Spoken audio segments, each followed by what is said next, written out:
ఊహకందని భయంకరమైన ఆకారం. ఆ రాక్షసుడికి తల లేదు, కానీ చూడ్డానికి ఒక భయంకరమైన కన్ను ఉంది.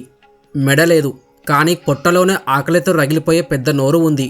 కాళ్ళు లేవు, కానీ 8 మైళ్ళ దూరం వరకు చాచగలిగే చేతులు ఉన్నాయి. ఆ బలమైన చేతుల మధ్యలో చిక్కుకుంటే సాక్షాత్తు మృత్యుదేవత కూడా ప్రాణాలతో బయటపడలేదు. వాడే కబంధుడు. రామాయణంలో మనం విన్న రాక్షసులందరిలోనూ అత్యంత భయంకరమైన విచిత్రమైన రూపం కబంధుడిది. ఒకప్పుడు దేవలోకంలో ఎంతో అందమైన గంధర్వుడిగా ఉన్నవాడు అంతటి వికృతమైన రాక్షసుడిగా ఎందుకు మారాడు? ఆ భయంకరమైన రాక్షసుడు లేకపోతే శ్రీరామచంద్రుడికి సీతమ్మ జాడ తెలిసేది కాదు. రాముడి చేతిలో మరణం కోసం కబంధుడు ఎందుకు ఎదురు చూశాడో తెలుసుకోవాలంటే ఖచ్చితంగా ఈ వీడియో చివరి వరకు పూర్తిగా చూడాల్సిందే. వీడియో ప్రారంభించే ముందు ఆ రామయ్యని తెలుస్తూ జై శ్రీరామ్ అని కామెంట్ చేయండి. అలాగే ఈ వీడియోని లైక్ చేసి హైప్ చేయడం మర్చిపోకండి.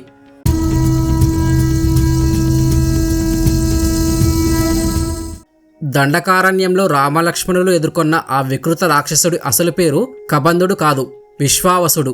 ఇతడు ఒక అందమైన గంధర్వుడు. విశ్వావసుడికి బ్రహ్మదేవుని వరం వలన అద్భుతమైన బలం, అంతులేని ఆయుర్దాయం ఉండేవి.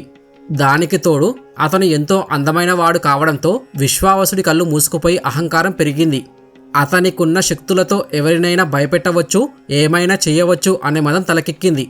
అయితే అతనికి ఒక విచిత్రమైన క్రూరమైన అలవాటు ఉండేది. అదేంటంటే ఎవరైనా ఋషులు మునులు ప్రశాంతంగా తపస్సు చేసుకుంటుంటే వారిని భయపెట్టి ఆనందించేవాడు. విశ్వావసుడు తన అందమైన రూపాన్ని దాచిపెట్టి భయంకరమైన రాక్షస రూపాలు ధరించి ఆ ఋషుల ఆశ్రమాలకు వెళ్ళేవాడు. వారిని విపరీతంగా భయభ్రాంతులకు గురిచేసేవాడు. అలా ఒకరోజు స్థూలశిరుడు అనే ఒక మహర్షి తన ఆశ్రమంలో ప్రశాంతంగా తపస్సు చేసుకుంటుంటే విశ్వావసుడు ఒక వికృతమైన అత్యంత భయంకరమైన రాక్షస రూపాన్ని ధరించి ఆ మహర్షి దగ్గరకు వెళ్ళాడు. వికృతంగా అరుస్తూ అతని తపస్సును భగ్నం చేశాడు. కళ్ళు తెరిచిన మహర్షి తన దివ్య దృష్టితో వాడు రాక్షసుడు కాదు, గంధర్వుడు అని గ్రహించాడు. అప్పటికే ఆ గంధర్వుడి ఆకృత్యాలకు విసిగిపోయి ఉన్న ఆ స్థూలశిర మహర్షికి విపరీతమైన కోపం వచ్చి ఒక భయంకరమైన శాపం ఇచ్చాడు. నువ్వు ఏ వికృత రూపాన్ని ధరించి నన్ను భయపెట్టావో అదే రాక్షస రూపం నీకు శాశ్వతంగా ఉండిపోవుగాక అని శపించాడు. అతని శాపంతో విశ్వావసుడికి వణుకు పుట్టి మహర్షి కాళ్ల మీద పడ్డాడు. స్వామి, నన్ను క్షమించండి. నా అహంకారంతో కళ్ళు మూసుకుపోయి ఈ తప్పు చేశాను. ఈ భయంకరమైన రాక్షస రూపంతో నేను బ్రతకలేను. దయచేసి నాకు శాప విమోచన కలిగించండి అంటూ కన్నీరు మున్నీరుగా విలపించాడు. అప్పుడు ఆ స్థూలశిర మహర్షి శాంతించి, విశ్వావస, నా శాపం వెనక్కి తీసుకోలేను, కానీ దానికి విమోచనం చెబుతాను విను. త్రేతాయుగంలో సాక్షాత్తు శ్రీ మహావిష్ణువు శ్రీరాముడిగా అవతరిస్తాడు. ఎప్పుడైతే శ్రీరాముడు నీ చేతులను ఖండించి నీకు దహన సంస్కారాలు చేస్తారో అప్పుడు ఆ అగ్ని నుండి నువ్వు తిరిగి నీ అందమైన గంధర్వ రూపాన్ని పొందుతావు అని విముక్తి చెప్పాడు.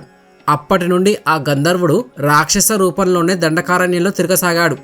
అయితే స్థూలశిర మహర్షి శాపం కారణంగా రాక్షసుడిగా మారినా కూడా విశ్వావసుడిలో ఉన్న గర్వం పూర్తిగా తగ్గలేదు. అతనికి బ్రహ్మదేవుడు ఇచ్చిన దీర్ఘాయు వరం ఉంది కదా అన్న పొగరుతో ఒకనాడు దేవేంద్రుడి పైకే యుద్ధానికి వెళ్ళాడు. ఇంద్రుడికి తీవ్రమైన కోపం వచ్చి తన చేతిలో ఉన్న అత్యంత శక్తివంతమైన వజ్రాయుధాన్ని అతడిపై ప్రయోగించాడు. ఆ దెబ్బ తీవ్రతకు అతని తల, మెడ, తొడలు, కాళ్ళు అన్నీ వాడి కడుపులోకి చొచ్చుకుపోయాయి. కేవలం ఒక బండరాయిలాగా ఒక గుండ్రని పెద్ద మాంసపు ముద్దలా మారిపోయాడు.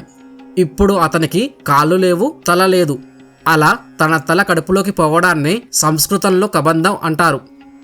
అందుకే వాడికి కబంధుడు అనే పేరు స్థిరపడిపోయింది. వజ్రాయుధం దెబ్బకు తల కడుపులోకి వెళ్ళిపోవడంతో కబంధుడు ఇంద్రుడిని వేడుకున్నాడు. దేవేంద్ర, నాకు ప్రాణం పోయేలా లేదు, కానీ నేను ముఖం కడుపు లేకుండా ఆహారం ఎలా తినాలి? నేను ఆకలితో ఎలా బ్రతకాలి అని ఏడ్చాడు. అప్పుడు దేవేంద్రుడు కబంధుడిపై జాలిపడి అతని పొట్టభాగంలోని ఒక పెద్ద నోరుని, ఒకే ఒక పెద్ద కన్నుని ఏర్పాటు చేశాడు. అలాగే అతని 2 చేతులు 1 యోజనం వరకు, అంటే 8 మైళ్ళ దూరం సాగేలా వరం ఇచ్చాడు.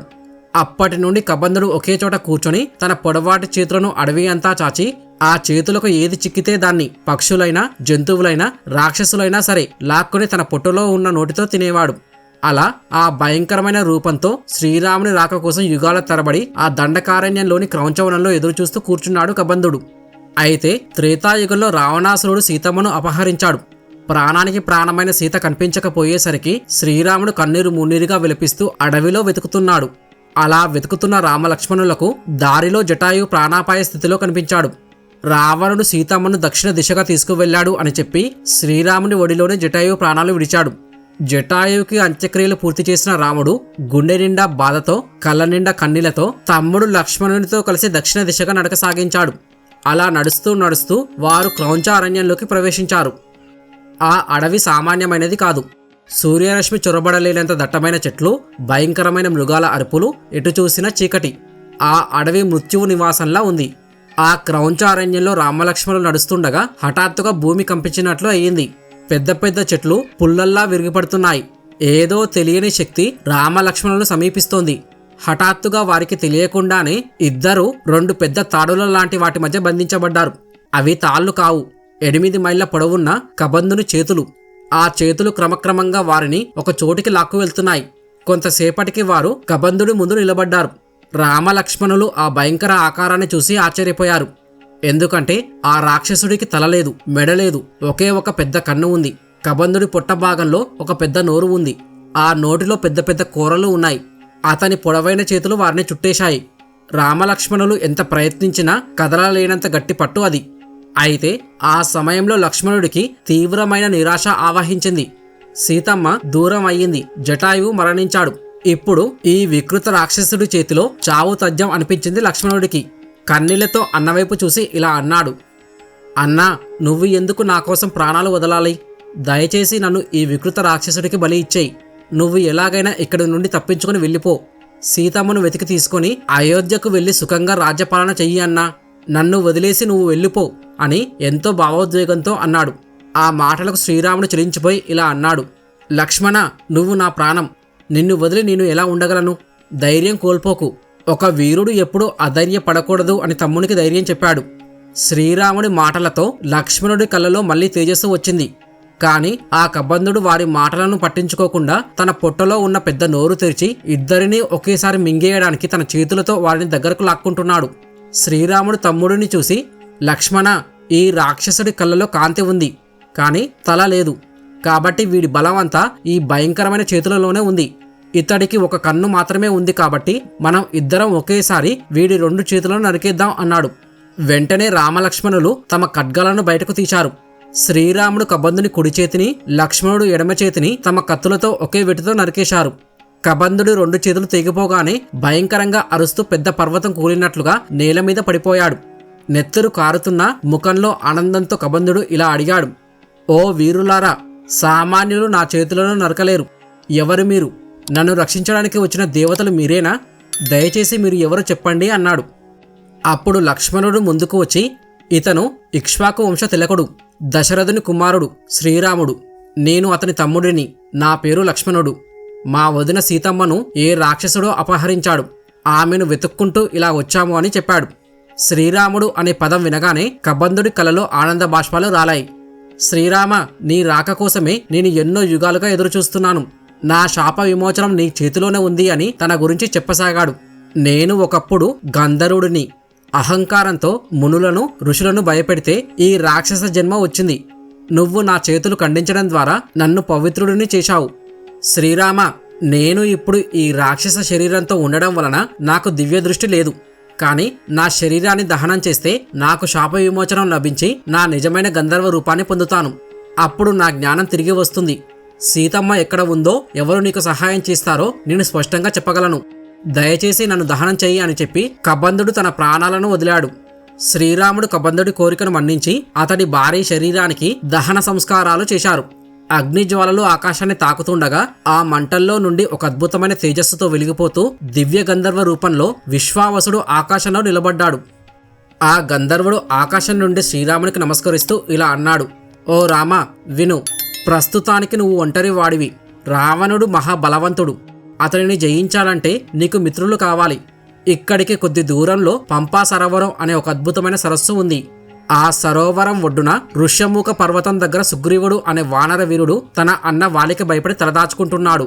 అతడు కూడా నీలాగే భార్యను కోల్పోయి, రాజ్యం కోల్పోయి బాధలో ఉన్నాడు. అగ్నిసాక్షిగా నువ్వు అతనితో స్నేహం చేసుకో. సుగ్రీవుడు కామరూపులైన వానరులను ప్రపంచ నలుమూలలకు పంపి సీతమ్మ జాడ కనిపెడతాడు. రావణుడిని చంపడానికి సుగ్రీవుడే నీకు సహాయం చేయగలడు అని చెప్పి ఆ గంధర్వుడు స్వర్గానికి వెళ్ళిపోయాడు. చూశారా, అప్పటి వరకు ఎటు వెళ్లాలో తెలియక అంతులేని చీకటిలో ఉన్న రామలక్ష్మణులకు కబంధుడు ఒక ఆశాజ్యోతిలో దారి చూపించాడు. కబంధుడు సుగ్రీవుని గురించి చెప్పకపోతే రాముడు హనుమంతుడిని కలిసేవాడు కాదు, వానర సైన్యం వచ్చేది కాదు, రామాయణమే ఉండేది కాదు. కాబట్టి రామాయణంలో కబంధుడి పాత్ర ఒక చిన్న అగిపుల్ల లాంటిది. అది వెలిగితేనే లంకా దహనం అనే మహాకార్యానికి పునాది పడింది. ఈ కబంధుడి జీవితం మనకు 2 గొప్ప జీవిత సత్యాలను బోధిస్తుంది.